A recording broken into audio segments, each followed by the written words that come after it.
Hello everyone, आज date है 11 फरवरी 2023 और द हिंदू न्यूज एनालिसिस में आपका स्वागत है। इस वीडियो में हम द हिंदू की इंपोर्टेंट न्यूज को एग्जाम के पॉइंट ऑफ व्यू से डिस्कस करेंगे। नीचे डिस्क्रिप्शन बॉक्स में Telegram channel Volcano IAS academy का लिंक दिया हुआ है। आप Telegram channel Volcano IAS academy के साथ में जुड़ सकते हैं। वहां पर हर exam means UPSC, state PCS and other exams के पॉइंट ऑफ व्यू से काफी इंपोर्टेंट इन्फॉर्मेशन आप सभी के साथ में शेयर की जाती है। तो चलो स्टार्ट करते हैं। वीडियो को स्टार्ट करेंगे एक ज्योग्राफिकल मैप क्वेश्चन के साथ में। और आज आपका क्वेश्चन ये है कि कोसी रिवर को आपको मैप में व्यू करना है, फिर इससे रिलेटेड हर इंपॉर्टेंट फैक्ट्स को एंड इंफॉर्मेशन को कमेंट बॉक्स में टाइप करना है। कल हमने आपसे क्वेश्चन पूछा था कैलिनिनग्राड को लेकर के। तो कैलिनिनग्राड जो है वो रशिया का सबसे वेस्टर्न मोस्ट पार्ट है और यहाँ पर डायरेक्टली कनेक्टिविटी नहीं है रशिया और कैलिनिनग्राड के बीच में। कैलिनिनग्राड जो है वो बाल्टिक सी के ईस्टर्न शोर पर एग्जिस्ट करता है। अब ये न्यूज़ में क्यों बना हुआ था? रशिया यूक्रेन कॉन्फ्लिक्ट के टाइम में जो लिथुआनिया कंट्री है उन्होंने बैन कर दिया कि यहाँ पर जो भी प्रोडक्ट पहुंचाए जाते हैं उनके एरिया को यूज़ करते हुए वो अपने एरिया को यूज़ नहीं करने देंगे। ये जो कैलिनिनग्राड है वो नाटो ऑर्गेनाइजेशन के मेंबर कंट्रीज से घिरा हुआ है। यहाँ पर लिथुआनिया और सर्दर्न पार्ट पर है पोलैंड कंट्री। तो ये लोकेशन जो है वो हमारे लिए इंपॉर्टेंट हो जाती है, आपको ध्यान में रखना है क्योंकि डायरेक्टली कनेक्टेड नहीं है रशिया से कैलिनिनग्राड। ओके, तो इसके लोकेशन को हमने डिस्कस कर लिया है। द हिंदू को डिस्कस करने से पहले हम डिस्कस करेंगे 2023 यूपीएससी प्रीलिम्स को टारगेट करते हुए जो हम 100 डेज प्लान लेकर के आए हैं उसके बारे में। देखो, जो भी स्टूडेंट्स यूपीएससी प्रीलिम्स की प्रिपरेशन कर रहे हैं और 2023 में अपना एग्जाम देने वाले हैं उनके लिए प्रोग्राम जो है काफ़ी ज़्यादा बेनिफिशियल रहेगा। आप इसको ज्वाइन कर सकते हैं। इसमें आपका प्रीलिम्स का जो भी कंप्लीट सिलेबस है, चाहे आपका स्टैटिक पार्ट हो चाहे आपका करंट अफेयर पार्ट हो, यहाँ पर कवर करवाया जाएगा। साथ ही साथ में आपको एमसीक्यू क्वेश्चंस की भी एनफ प्रैक्टिस करवाई जाएंगी। मतलब दोनों पॉइंट, आपका सिलेबस भी कंप्लीट होगा और टेस्ट सीरीज के जो बेनिफिट है वो भी आपको इस प्रोग्राम में देखने को मिलेंगे। एनफ क्वेश्चंस जो भी आपका स्टैटिक पार्ट है, जो भी आपका करंट अफेयर पार्ट है, वो सब कुछ यहाँ पर क्वेश्चंस के थ्रू जो है आपको करवाए जाएंगे। डेली बेसिस पर आपका टेस्ट होगा। जो भी आपको टारगेट डेली बेसिस पर दिया जाएगा कि इसको आपको कंप्लीट करना है, उससे रिलेटेड जितने भी क्वेश्चंस बन पाएंगे 20 to 30 क्वेश्चंस वो आपको प्रोवाइड यहाँ पर करवाए जाएंगे। तो ये जो प्रोग्राम है वो 15 जनवरी 2023 से स्टार्ट होने वाला है। आप इसको ज्वाइन कर सकते हो और स्टार्टिंग में जो अर्ली 50 स्टूडेंट्स हैं उनके लिए इस प्रोग्राम की फ़ी जो है वो 2500 रुपीज़ है। ओके, तो इस प्रोग्राम को ज्वाइन करने का लिंक जो है वो डिस्क्रिप्शन बॉक्स में आपके लिए अवेलेबल है, आप इसको ज्वाइन कर सकते हो। द हिंदू को अगर हम डिस्कस करें तो फर्स्ट इंपॉर्टेंट न्यूज़ है द हिंदू के फ्रंट पेज पर, और यहाँ पर हमारे जो प्राइम मिनिस्टर हैं उन्होंने दाऊदी बोहरा कम्युनिटी जो है उनकी अरेबिक अकेडमी को मुंबई में उसका इनॉग्रेशन किया। और इस टाइम में हमारे प्राइम मिनिस्टर ने कुछ इंपॉर्टेंट स्टेटमेंट दिए दाऊदी बोहरा कम्युनिटी को लेकर के कि दाऊदी बोहरा कम्युनिटी जो है वो हमारी फैमिली, मतलब उन्होंने खुद को दाऊदी बोहरा कम्युनिटी का एक फैमिली मेंबर की तरह यहाँ पर रिप्रेजेंट किया। साथ ही साथ में उन्होंने बोला कि दाऊदी बोहरा कम्युनिटी जो है वो सोशल वेलफेयर के लिए हमेशा से काम करती आई है।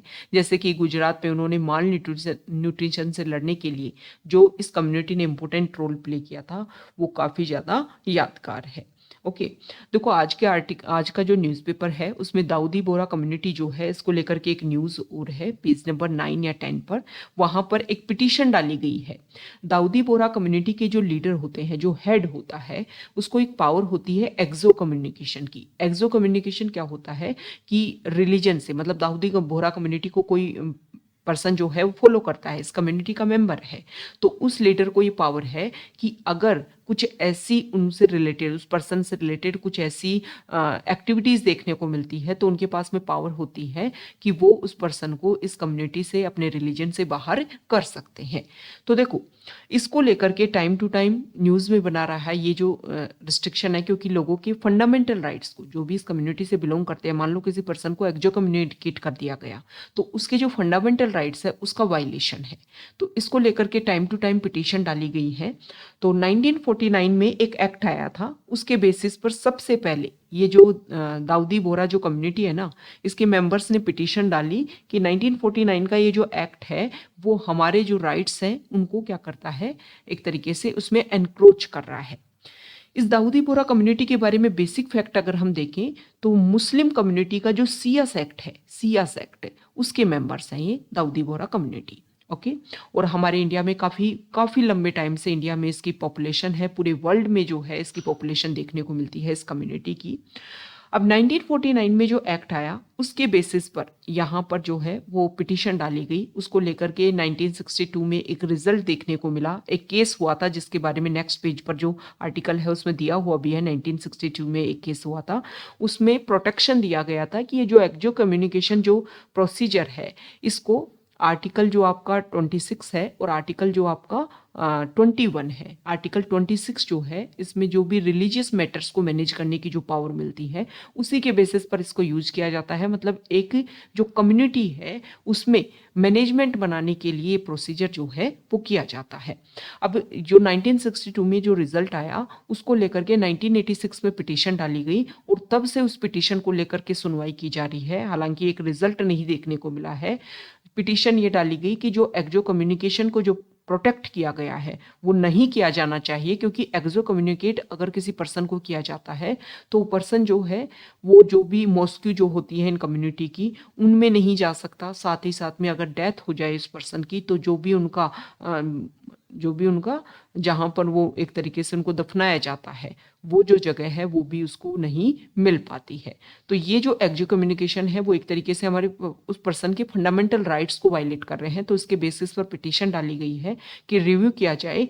तो सबरीमाला जो केस में जो वर्डिक्ट दिया था कि 10 to 50 ईयर एज की जो महिलाएं थी उनको लॉर्ड अयप्पा के टेम्पल में एंटर नहीं किया करने दिया जाता था, तो उसके बेसिस पर जो रिजल्ट दिया था वो ही बेंच जो है 9 जजेस की जो बेंच है अब इस इशू को सुनेगी, दाऊदी बोहरा कम्युनिटी का जो इशू है इसको लेकर के। ओके तो ये दाऊदी बोहरा कम्युनिटी जो है वो न्यूज़ में बनी हुई है। इसका जो प्रोसीजर है वो आपको ध्यान में रखना है। आर्टिकल 21, आर्टिकल 25, आर्टिकल 26 जो हमारे फंडामेंटल राइट से रिलेटेड है वो भी इसकी वजह से न्यूज़ में है। तो इसको लेकर के बेसिक बातें आपको पता होनी चाहिए। आर्टिकल 25 जो है वो हमें फ्रीडम देता है, freedom of conscience and free profession practice and propagation of religion.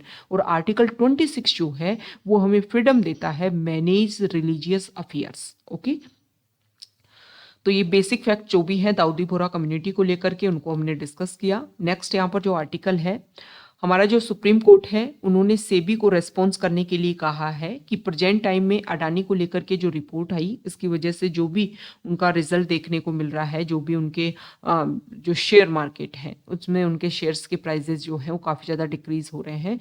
तो जो भी कस्टमर्स हैं जिन्होंने भी इन्वेस्ट कर रखा है उनको एक तरीके से उनके बेनिफिट को प्रोटेक्ट किया जाए, इसके लिए आप अपना रिस्पॉन्स अपनी बात जो है वो रखिए। इन्वेस्टर जो है उनको प्रोटेक्ट करने के लिए जो सेबी है वो अपनी एक रिपोर्ट जो है वो यहाँ पर सबमिट करें। तो सेबी के रिलेटेड अगर हम बात करें तो 1992 में सेबी को बनाया गया था। सेबी स्टार्टिंग में जो है वो एक नॉन स्टैट्यूटरी बॉडी थी, ये आपको ध्यान में रखना है। फिर 1992 में एक एक्ट लाया गया securities and exchange board of India act 1992, उसके बेसिस पर सेबी एक स्टैट्यूटरी बॉडी के रूप में एस्टेब्लिश हुई। अब ये जो सेबी है इसका मेन काम क्या है, बेसिक फंक्शन की अगर हम बात करें तो जो सिक्योरिटीज एंड एक्सचेंज जो होते हैं उनको securities and exchange board of India, इसका मेन काम ये है कि जो इन्वेस्टर्स होते हैं उनको इंटरेस्ट को प्रोटेक्ट करना और सिक्योरिटीज मार्केट में रेगुलेट करते हुए प्रमोट करना। मतलब जो भी इन्वेस्टिंग फॉर्मूला होता है उसको ध्यान में रखना कि कुछ गलत तरीके से, इलीगल तरीके से कुछ इन्वेस्टमेंट ना हो, और जो भी इन्वेस्टर्स होते हैं उनके जो भी बेनिफिट्स होते हैं, जो भी इंटरेस्ट होते हैं, उन सभी को प्रोटेक्ट करना, ये सेबी है। और सेबी जो है वो आपको ध्यान में रखना है अभी प्रेजेंट टाइम में एक स्टैट्यूटरी बॉडी है और इसको एस्टेब्लिश होने से पहले 1947 के एक्ट के बेसिस पर एक रेगुलेटर अथॉरिटी बना रखी थी, कंट्रोलर ऑफ कैपिटल इशूज, वो काम करती थी जो भी इन्वेस्टर हैं उनके इंटरेस्ट को प्रोटेक्ट करने का। फिर 1988 में सेबी को कॉन्स्टिट्यूट किया गया और सेबी स्टार्टिंग में नॉन स्टैट्यूटरी बॉडी थी, ये आपको ध्यान में रखना है। नेक्स्ट इंपोर्टेंट आर्टिकल है यहाँ पर हम डिस्कस करेंगे। देखो एडिटोरियल पेज पर आज ग्राउंड जीरो रिपोर्ट आई है और ग्राउंड जीरो रिपोर्ट आई है अभी आसाम में जो प्रोसीजर चल रहा है। आसाम में क्या चल रहा है कि वहाँ की जो भी पॉपुलेशन है और वो पॉपुलेशन जो अर्ली मैरिज या फिर चाइल्ड मैरिज में इन्वॉल्व थी उनको यहाँ पर अरेस्ट किया जा रहा है। ओके अब इसकी वजह से देखो मान लो किसी पर्सन ने कोई गर्ल चाइल्ड है और उसकी 18 एज कंप्लीट होने से पहले उसकी शादी हो गई, तो उसमें प्रोसीजर में जो पर्सन है उसको क्या किया जा रहा है, अरेस्ट किया जा रहा है। और जो वहाँ के सीएम है उन्होंने बोला है कि इस प्रोसीजर को 2026 तक जो है वो रेगुलर किया जाएगा। क्यों क्यों किया जा रहा है? क्योंकि नेशनल फैमिली हेल्थ सर्वे की अगर हम बात करें तो एक डाटा देखने को मिला और इस डाटा में ये बात सामने आई है कि हमारे इंडिया में 23.3% जो वीमेन है जिनकी एज प्रेजेंट टाइम में 20 से 24 साल है, उनकी शादी जो है वो 18 साल से पहले ही हो चुकी थी। हालांकि अगर 2015 से 2016, 2015 टू 2016 के भी डाटा से अगर हम कंपैरिजन करें तो जो थोड़ा सा एक डिक्रीज जो है वो इसमें देखने को मिला है। ये पहले जो है 2015-16 में जो है ये डाटा 27% है, मतलब 27% जो गर्ल्स जो हैं, वीमेन जो हैं, उनकी शादी बिफोर 18 एज से ही पहले ही हो गई थी। अब यहाँ पर बताया गया है कि इस रिपोर्ट के अकॉर्डिंग अगर हम बात करें तो पहले जो है वेस्ट बंगाल, बिहार और त्रिपुरा जो है उन्होंने 40% केसेस के साथ में यहाँ पर टॉप किया, लेकिन आसाम जो है वहाँ पर 31.8%, मतलब टोटल मैरिज जो है इसमें 31.8% जो मैरिज है उनकी 18 साल से 18 एज कंप्लीट होने से पहले ही वुमेन की, गर्ल की शादी हो गई। तो इसके बेसिस पर यहाँ पर अरेस्ट किया जा रहा है। अब देखो अरेस्ट किया जा रहा है तो जो फैमिली डिपेंड कर रही है उस पर्सन के ऊपर, उसमें काफ़ी ज़्यादा हर्डल्स जो हैं वो क्रिएट हो रही है। तो यहाँ पर इस आर्टिकल में बोला गया है कि अगर अरेस्ट किया जा रहा है किसी पर्सन को या जो भी इशू है, जैसे कि 18 एज कंप्लीट होने से पहले शादी हो रही है, तो यहाँ पर ग्राउंड लेवल पर जा करके जब इसको डिस्कस किया तो बहुत सारे लोग ऐसे हैं जिनको तो इन लॉज के बारे में पता ही नहीं है कि अच्छा मैरिज जो है वो ऐसे नहीं होनी चाहिए। और देखो इसका मेन रीजन ये भी है कि यहाँ पर जो मुस्लिम कम्युनिटी है वो ज़्यादा देखने को मिलती है आसाम में, और उनमें प्यूबर्टी एज मतलब 15 ईयर एज जो है गर्ल कंप्लीट करे उससे पहले ही, मतलब उस टाइम जो है उनकी शादी हो जाती है। तो इसीलिए बार बार फोकस किया जाता है कि कॉन्स्टिट्यूशन में जो हमारे डीपीएसपी हैं और इसमें आर्टिकल 44 में जो यूनिफॉर्म सिविल कोड बोला गया है वो एप्लीकेबल होना चाहिए, ताकि जो भी हमारे पर्सनल लॉज हैं उनको लेकर के एक यूनिफॉर्म जो लॉ है वो बनाया जा सके। ओके, तो यहाँ पर देखो मेन टारगेट ये है, इस आर्टिकल में मेन कंक्लूजन इस बात पे रखा गया है कि अच्छी बात है इस तरीके का एग्जीक्यूशन होना भी चाहिए, लेकिन इस तरीके का जो एग्जीक्यूशन है उससे पहले जो भी प्रॉब्लम है उसका सॉल्यूशन इस तरीके से होना चाहिए कि जो रिजल्ट है उसमें भी देखने को मिले, मतलब जो ग्राउंड लेवल पर जो रिजल्ट है वो भी एप्लीकेबल हो पाए और साथ ही साथ में जो प्रॉब्लम है वो भी क्रिएट ना हो। तो ये जो भी प्रोसीजर किया जा रहा है इसका एग्जीक्यूशन जो है और बेटर वे में हो सकता है, क्योंकि जो भी फैमिली मेम्बर को आप अरेस्ट कर रहे हो अगर उसके ऊपर कोई फैमिली डिपेंड करती है तो एक तरीके से हर्डल क्रिएट हो जाएगी उस फैमिली के लिए। मान लो किसी गर्ल की 18 एज से पहले शादी हो गई, अब वो जो पर्सन है वो ज़्यादा एज का था, उसको अरेस्ट कर लिया गया, गर्ल की एज अभी इतनी ज़्यादा नहीं है, 18 एज से पहले शादी हो गई तो हो सकता है एजुकेशन भी कंप्लीट नहीं हो, तो फिर मान लो अगर फैमिली जो है वो एक्सटेंड हो गई, बच्चे हो गए, चिल्ड्रन हो गए, तो उन सभी को एक तरीके से प्रॉपर आप क्या करना, उन सभी को एक प्रॉपर जो है वो प्रोसीजर में रखना, उनके एजुकेशन कंप्लीट करवाना, उन पे न्यूट्रिशन की अवेलेबिलिटी करवाना। तो अगर मैन को अरेस्ट किया जा रहा है तो फैमिली बर्डन क्रिएट होगा, जो नेक्स्ट जनरेशन है वो भी इससे इफेक्ट होगी। तो इसका जो एग्जीक्यूशन है वो इस तरीके से होना चाहिए कि जो प्रॉब्लम है उसका भी सोल्यूशन देखने को मिले और जो नेक्स्ट जनरेशन है उस पर भी इफेक्ट ना आ पाए। नेक्स्ट इंपॉर्टेंट आर्टिकल है, यहाँ पर हम डिस्कस करेंगे न्यूज़ पेज पर। और यहाँ पर देखो हमारी जो फाइनेंस मिनिस्टर है अभी क्या हुआ है कि जो हमारा बजट है उसमें माइनॉरिटी जो ग्रुप है उनके लिए जितना बजट एलोकेशन किया जाता था हर साल उसमें बहुत ज़्यादा इस बार जो है वो डिक्रीज देखने को मिला है। 38% तक जो हमारा बजट है वो कम एलोकेशन किया गया है माइनॉरिटी ग्रुप को लेकर के। तो इसको लेकर के अपोजिशन पार्टी जो है वो यहाँ पर एलिगेशन लगा रही थी कि जो माइनॉरिटीज़ है आपका तो मेन टारगेट है कि सबका साथ सबका विकास। तो हमारी फाइनेंस मिनिस्टर ने इसी बात के ऊपर फोकस करते हुए बोला है कि हाँ, सबका साथ सबका विकास, हम वोट बैंकिंग के ऊपर फोकस नहीं कर रहे हैं और हमने माइनॉरिटी अफेयर्स में कितनी क्या ज़रूरत है, कितनी क्या उनको नीड है, उसके अकॉर्डिंग जो है ये मनी यहाँ पर अवेलेबल करवाया जा रहा है। साथ ही साथ में उन्होंने जब अपोजिशन पार्टीज़ की जो गवर्नमेंट थी उस टाइम में बहुत सारे केसेज हुए किनके साथ में, माइनॉरिटीज़ के साथ में, जैसे कि 1984 में जो सिख मैसकर देखने को मिला, उससे पहले भी 1966 में जो प्रोटेस्ट किया यहाँ पर Hindu saints protesting against cow slaughter outside parliament in 1966, और कुछ केसेस के बारे में 1983 में जो नेली मैसकर हुआ आसाम में, उसके बारे में यहाँ पर बताया गया है कि उस टाइम में भी जो माइनॉरिटीज़ है उसके खिलाफ में काफ़ी ज़्यादा इशू देखने को मिले थे। हमने बजट का अलोकेशन जो है वो प्रेजेंट टाइम में क्या सिचुएशन है, क्या कंडीशन है, उसके बेसिस पर किया गया है। नेक्स्ट यहाँ पर जो आर्टिकल है, देखो सुप्रीम कोर्ट में एक पिटीशन डाली गई और ये बोला गया कि कॉलेजियम ने जो जज मिस्टर गोरी जो है, विक्टोरिया गोरी जो है, उनको मद्रास हाई कोर्ट में एक एसोसिएट जज के रूप में, एडिशनल जज के रूप में अपॉइंटमेंट दिए जाने की बात करी गई। तो यहाँ पर पिटीशन डाली गई कि 2018 में हेट स्पीच को लेकर के, मतलब एक तरीके से उनके जो भी कमेंट या जो भी उनके पोस्ट थे वो हेट स्पीच को प्रमोट करने वाले थे, तो उसके बेसिस पर उनका जो अपॉइंटमेंट है वो नल एंड वॉइड डिक्लेयर किया जाना चाहिए। तो यहाँ पर सुप्रीम कोर्ट ने बोल दिया है कि कॉलेजियम सिस्टम ने अगर किसी पर्सन को, किसी कैंडिडेट को सुटेबल माना है कि वो जज के रूप में अपॉइंट उसको किया जा सकता है, तो वो जुडिशियल रिव्यू का सब्जेक्ट नहीं हो सकता है। ये इंपॉर्टेंट स्टेटमेंट है। देखो इस तरीके की जो भी न्यूज़ रहती है ना, उसको लेकर के क्वेश्चन जो है वो यूपीएससी प्रीलिम्स में आपको डाल देंगे, इसलिए बोला जाता है कि न्यूज़पेपर रीड करना जो है वो बहुत ज़्यादा ज़रूरी है।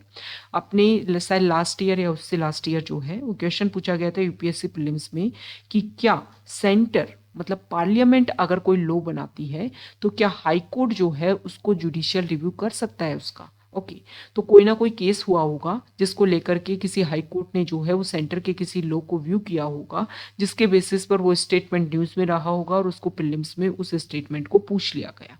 तो इस तरीके से हमारी जुडिशरी क्या क्या इंपॉर्टेंट स्टेटमेंट देती है वो आपको क्लेरिफिकेशन होना चाहिए, और उसको लेकर के प्रीलिम्स में स्टेटमेंट दे देंगे, आपसे पूछ लेंगे। ओके, और जुडिशरी से रिलेटेड जो क्वेश्चंस हैं वो पूछे जाते हैं, जुडिशरी एग्जीक्यूटिव जो हमारी गवर्नमेंट है उसके जो भी कन्फ्लिक्टेड जो भी स्टेटमेंट रहते हैं उनको क्वेश्चन पूछा जाता है।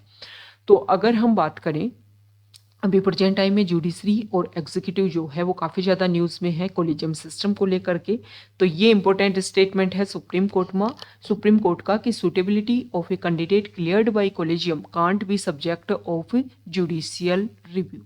ओके, तो यहाँ पर इस आर्टिकल में ये भी बताया गया है कि देखो कोई भी पर्सन जो है, कोई भी आप किसी भी एडवोकेट को आप जज बना रहे हो, तो जज बनाने के दो क्राइटेरिया, एलिजिबिलिटी क्राइटेरिया जो है उसके बारे में हमारे कॉन्स्टिट्यूशन में दिया हुआ है आर्टिकल 217 उसके सब पार्ट 2 में कि सिटीजनशिप होनी चाहिए और 10 ईयर का एक्सपीरियंस होना चाहिए जुडिशियल अपॉइंटमेंट के लिए। और जो सुटेबिलिटी है वो कॉलेजियम डिसाइड करता है कि कोई भी जो पर्सन है उसका character, integrity, competence and knowledge, इसके बेसिस पर। ओके, तो इस तरीके से जज का जो अपॉइंटमेंट है वो देखने को मिलता है। देखो यहाँ पर अभी कुछ जजेस का जो है ट्रांसफर देखने को मिल रहा है, कॉलेजियम ने यहाँ पर रिकमेंडेशन दी है। तो हमारे जो लॉ मिनिस्टर हैं तो बहुत सारे जजेस का जो प्रोसीजर है वो काफ़ी लॉन्ग टर्म से चल रहा है, तो कॉलेजियम सिस्टम यहाँ पर इस बात के ऊपर फोकस कर रही थी कि फटाफट जो है वो एक हाई कोर्ट से दूसरे हाई कोर्ट में ट्रांसफ़र देखने को मिले। तो यहाँ पर लॉ मिनिस्टर ने बोला है कि जो भी यहाँ पर ट्रांसफ़र किया जा रहा है वो हम यहाँ देखिए procedure laid down in the MOP, मतलब मेमोरेंडम ऑफ प्रोसीजर जो है उसके अकॉर्डिंग ही हम काम कर रहे हैं, और उसमें कोई भी टाइमलाइन जो है वो नहीं लिखा हुआ है कि जज का ट्रांसफ़र जो है वो कितने दिन में किया जा सकता है अगर एक बार सजेशन देखने को मिले उसके बाद में। देखो यहाँ पर हमारे जो प्राइम मिनिस्टर हैं उन्होंने महाराष्ट्र में वंदे भारत जो ट्रेन है उनको यहाँ पर ओपन किया है। एक ट्रेन जो है वो पुणे और मुंबई उसके बीच में कनेक्टिविटी बनाएगी, और दूसरी ट्रेन जो है वो मुंबई से शिरडी सोलापुर तक कनेक्टिविटी देगी। वंदे भारत जो ट्रेन है वो क्या है, इंडिया ने अपने लेवल पर फोकस करने की कोशिश की कि जो भी ट्रेन का मैन्युफैक्चरिंग है इंडिजिनस लेवल पर हम जो है इसको बनाएंगे, और वही वंदे भारत ट्रेन है। और इसमें ये सेमी हाई स्पीड ट्रेन है और 2022-23 का जो टारगेट था बजट का, उसमें ये बस के ऊपर फोकस किया गया था कि हम 400 वंदे भारत ट्रेन जो है वो इंडिया में इंस्टॉल करेंगे ताकि कनेक्टिविटी जो है वो और अच्छे से हो पाए। नेक्स्ट इंपॉर्टेंट आर्टिकल है तो एनिमल वेलफेयर बोर्ड ने जो एक अपील की थी कि 24 फरवरी को हमें काऊ हक डे बनाना चाहिए। अब ये अपील को उन्होंने क्या कर लिया है, विड्रॉ कर लिया है। तो एनिमल वेलफेयर बोर्ड आप सभी को पता है कि 1962 में रुक्मिणी देवी अरुंडेल ने इसको एस्टेब्लिश किया था और वो उनकी फर्स्ट चेयरपर्सन थी। पहले जो है वो इसका हेडक्वार्टर जो है वो चेन्नई में था और 2018 के बाद में 2018 के बाद में इसका हरियाणा में इसका हेडक्वार्टर जो है वो सेटल कर दिया गया। तो कौन सी जगह किया गया है ये आप कमेंट बॉक्स में बता दोगे, और animal welfare board of India जो है वो कौन सी मिनिस्ट्री के अंडर आता है ये भी आप कमेंट बॉक्स में बताओगे। नेक्स्ट इंपोर्टेंट आर्टिकल है तो जम्मू एंड कश्मीर में जो है वो लिथियम का आपको डिपॉजिट्स देखने को मिले हैं। तो काफ़ी ज़्यादा इंपॉर्टेंट है। अभी प्रेजेंट टाइम में जो रिचार्जेबल बैटरीज होती हैं लैपटॉप में, फ़ोन में, और साथ ही साथ में एक तरीके से यहाँ पर अगर हम बात करें स्मार्टफोन, इलेक्ट्रिक कार की जो बैटरीज होती हैं इनको बनाने में लिथियम का काफ़ी ज़्यादा यूज़ है। हम मैक्सिमम डिपेंड करते थे अदर कंट्रीज़ के ऊपर। तो ये जो डिपॉजिट्स इंडिया को मिले हैं, ये जो डिस्कवरी हुई है, ये हमारे काफ़ी ज़्यादा बेनिफिट रहेगी इलेक्ट्रिसिटी में अपने आप को ट्रांसफॉर्म करने के लिए। जो भी हम फ्यूल फॉसिल फ्यूल को रिप्लेस करके इलेक्ट्रिक कार में अपने आप को ट्रांसफर कर रहे हैं, तो ये जो डिस्कवरी है वो हमारे लिए काफ़ी ज़्यादा इंपॉर्टेंट रहने वाली है।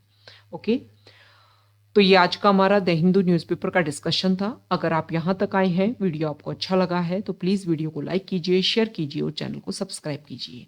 देखो जो स्टार्टिंग में जो हमने दाऊद बोहरा कम्युनिटी के बारे में जो डिस्कस किया था ना कि वहाँ पर जो एक्सो कम्युनिकेशन एक प्रैक्टिस फॉलो की जाती है, उसी के बारे में यहाँ पर ये वही आर्टिकल है और इसमें यहाँ पर जो भी इम्पोर्टेंट पॉइंट है उनको लेकर के वो यहाँ पर बताए हुए हैं। Okay, thank you.